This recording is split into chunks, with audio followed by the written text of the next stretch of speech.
K-팝 역사상 이런 걸그룹은 없었습니다. 데뷔 4개월 만에 빌보드 메인 차트 진입, 이후 최장기인 16주 연속 빌보드 핫백 랭크. 괴물 신인이란 표현이 딱 들어맞는 걸그룹 피프티입니다. 큐피드라는 노래 하나로 세계적인 인지도를 갖게 된 피프티가 지난달 또 다른 놀라운 소식을 전했죠. 데뷔 7개월 만에 소속사 어트랙트의 전속 계약 효력 정지를 위한 가처분 소송을 냈는데, 이렇게 빨리 뜬 그룹이 이렇게 빨리 전속 계약을 깨자고 하다니 초유의 사태인데요. 모두를 경악시킨 이 사건을 두고 JYP 박진영은 어떤 반응을 보였을까요? 방시혁이나 박진영의 회사엔 이런 일이 일어날 가능성이 희박하죠. 그 두 인물 자체가 각기 회사 설립자이자 메인 주방장이기 때문인데, 각 곡들에 다른 프로듀서가 있다 해도 최종 색채나 빵으로 치면 케이크 맛, 최종 데코레이션의 컨펌 등은 이들 대표가 해온 것인데요. 그런데 피프티의 경우는 그렇지 않았습니다. 아주 긴 흐름에서 피프티 멤버들의 개별 생존력이 아란 말고는 없어 보이는데요.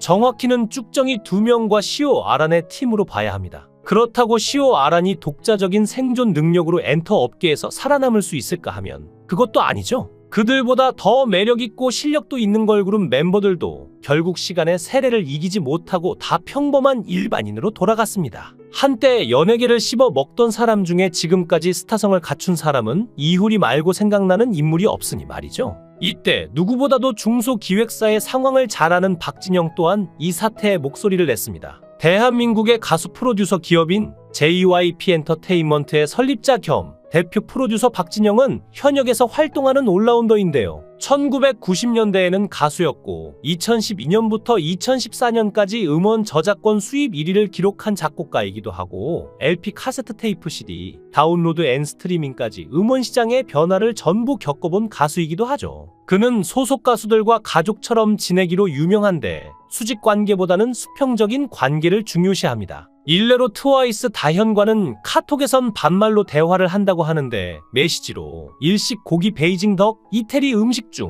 뭐 먹을래라고 물어보기도 하고 있지. 유진에게는 생일이 아닌데 생일로 착각하고 카톡으로 선물 쿠폰을 보낸 적도 있다고 하죠. 몇몇 소속 가수들은 박진영을 형이나 오빠라고 부르기도 하는데요. 그렇지만 그가 이끄는 소속사 연예인에겐 인성 교육을 철저히 시킨다고 합니다. 소속 연예인들의 사건 사고가 잦은 YG 엔터테인먼트와 달리 여기 JYP 소속 연예인들은 사건 사고가 그렇게 많지 않은 이유이기도 한데요. 리지 프로젝트에서 박진영이 일본 참가자들에게 해준 어록이 화제가 되어 일본에서 큰 감동을 불러일으켰는데, 말 한마디에 새겨진 뜻에서 박진영의 삶에 대한 태도를 엿볼 수 있었고, 모든 참가자들에게 예의 바른 심사평으로 일본인들의 마음을 움직였죠. 리지 프로젝트는 일본 시장 공략이 큰 성공을 거두자 박진영은 일본인 멤버들로만 구성된 걸그룹을 만들 계획을 세우고 진행한 아이돌 발굴 프로젝트인데요. 박진영은 미국 진출 실패 이후 세계 음악 시장 부동의 2위인 일본에 진출하는 것에는 매우 소극적이었죠. 하지만 JYP는 2011년에 2PM을 진출시키며 처음 일본 시장에 발을 들였는데, 이게 생각 외로 큰 성과를 거두면서 원더걸스를 뒤늦게 일본으로 보냅니다. 흔히 2010년대 초중반 암흑기에 빠져있던 JYP를 책임진 에이스로 일본에서 엄청난 수익을 올리던 2PM이 있었죠. 2PM의 인기는 일본에서 충격적일 정도로 파괴력이 있었는데, 짐승남 컨셉이 제대로 먹혀들어갔기 때문이죠. 이렇게 일본 시장 공략이 큰 성공을 거두자 박진영은 일본인 멤버들로만 구성된 걸그룹을 만들 계획을 세운 것인데요. 트와이스의 미나 사나 모모는 이 계획을 위해 JYP에 영입되었다가 여러 사정으로 인해 한국에서 데뷔하게 되었고, 이들이 속한 트와이스는 한국에서 자리를 잡자마자 일본에 진출해 큰 성공을 거둡니다. 박진영은 그동안 방송에서 아이돌과 가수들이 얼굴 한번 비추지 못하고 사라진 것을 많이 보았는데,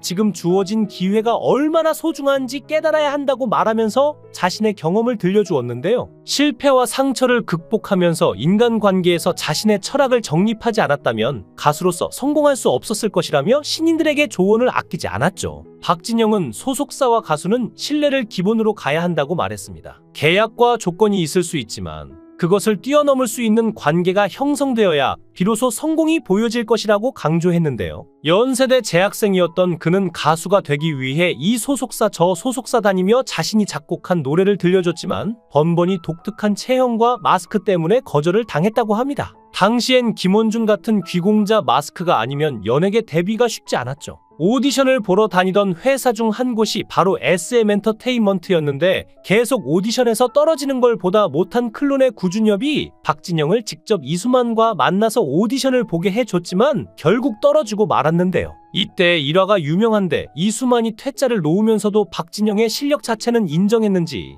한참을 고민하다가 불러세우더니 곡만 팔지 않을래? 라고 요구했고 그 말에 울컥해서 안 팔아요 라고 소리치고 나와버렸다고 하는데 그 곡이 바로 날 떠나지 마였죠. 그러던 중 작곡가 김형석이 소속된 기획사의 오디션에 뽑히는데 성공했고 데뷔 준비를 시작합니다. 이 과정에서 김형석은 원래 발라드 곡이었던 날 떠나지마를 댄스곡으로 편곡하자는 제안을 했고 이를 받아들인 박진영은 가요계의 혜성같이 데뷔하죠. 본격적으로 유명해지기 전에 날 떠나지마는 광고음악으로 대중들에게 입소문을 탔는데 이 노래가 삽입된 광고가 오리온 센스민트 광고였고 ECF에 등장하는 배우가 바로 당시 신인이었던 정우성이었는데요. ECF를 보고 수많은 소녀 팬들이 잘생긴 외모에 춤과 노래까지 완벽한 슈퍼스타의 탄생에 가슴 설레었으나 데뷔 무대에 올라온 박진영을 보고 경악했다는 후일담도 있죠. 어쨌든 흑인 피를 강조했던 그의 춤과 노래는 가요계에 신선한 충격을 몰고 왔으며 SBS TV가요 20에서 비니를 입고 나와 노래를 부른 영상이 있는데 이 당시 방송 시간이 저녁 식사 시간이라 많은 논란이 있었습니다. 그 후 이 집에서는 청혼가를 타이틀곡으로 해서 활동했으며 그 당시 서태지와 아이들 REF 등 초대형 가수가 많았음에도 가요 톱10에서는 1위를 차지했고 다른 가요 프로그램에서도 1위 후보까지 오르면서 계속된 인기를 구가했는데 특히 엘리베이터는 묘한 분위기의 가사나 이소라와 함께 찍은 뮤직비디오가 파문을 불러왔지만 당시 경향신문이 한국의 타이슨이라는 별칭을 붙였을 정도로 잘 나가는 그의 인기를 실감할 수 있었는데요. 그 후 박진영은 자신의 음반기획사 태영기획을 설립했고 이것이 JYP의 시작이 되었죠. 태영기획의 첫 가수는 바로 진주로 김영석과 함께 프로듀싱에 데뷔시켰습니다. 진주는 데뷔곡 난 괜찮아로 데뷔하자마자 인기 가수가 되면서 프로듀서로서 매우 좋은 첫 성과를 남기게 되었는데 1호 가수였던 킵식스가 대실패에 한동안 빚까지 져야 했던 양현석과는 은근히 대조적이었죠. 그는 4집 허니, 5집 키스 미 등의 히트곡을 계속 내면서 가수로서 성공했고 싱어송라이터로서도 성공적인 모습을 보여줬는데요. 프로듀서로서 최고의 전성기를 누린 2000년대에는 본인의 음악 활동보다는 프로듀서로 활발하게 활동했는데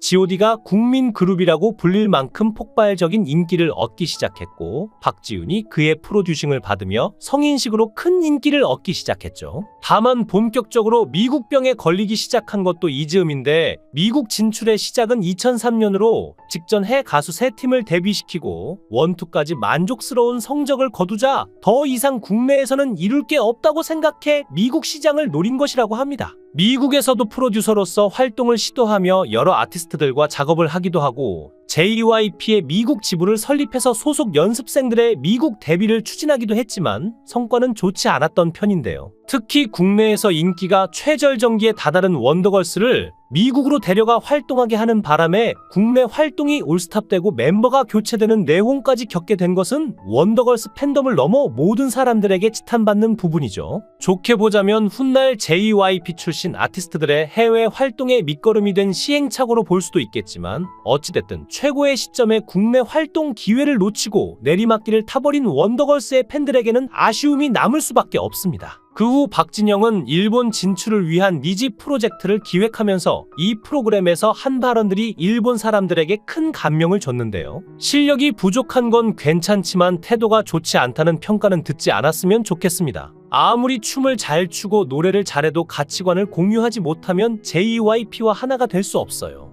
카메라 앞에서 할 수 없는 말이나 행동은 카메라가 없는 곳에서도 절대 하지 마세요. 조심할 필요가 없는 훌륭한 사람이 되어주세요. 매일 자신을 채찍질하면서 자기 자신과 싸워 이겨나갈 수 있는 사람이 꿈을 이루는 거예요. 그의 발언에는 직업 정신, 삶에 대한 태도, 경영 철학 등이 담겨 있었죠. 박진영은 트와이스 멤버를 선발하는 프로그램에서 특별 강의를 한 적이 있는데 아이돌 연습생에게 강조했던 것은 겸손이었는데요. 본인은 인성을 보고 사람을 뽑겠다고 하면서 마지막에 겸손에 관한 얘기를 합니다. 겸손을 도덕적인 지향점, 관점이 아닌 리스크 해지의 방법, 즉 보험의 관점으로 얘기했었는데요. 여기서 겸손은 좀 더 광의의 관점에서 타인에 대한 배려와 존중의 의미에 가까웠습니다. 예로 든 것이 운전해주는 분, 옷 해주는 분에게 고마워해야 한다. 그 이유는 큰 위기가 왔을 때 주변의 도움을 받아야 한다는 것이었는데요. 피프티피프티는 청아하고 복고스러운 느낌의 조합이 환상적이었는데 그리울 것 같습니다. 피프티이기가 출범을 하든 새로운 그룹이 다시 등장을 하든 어트랙트가 다시 일어서는 모습을 꼭 보고 싶습니다. 영상을 끝까지 시청해 주시고 귀한 시간 내주셔서 대단히 감사합니다. 구독, 좋아요 꼭 부탁드립니다. 더 좋은 영상으로 보답하겠습니다. 권행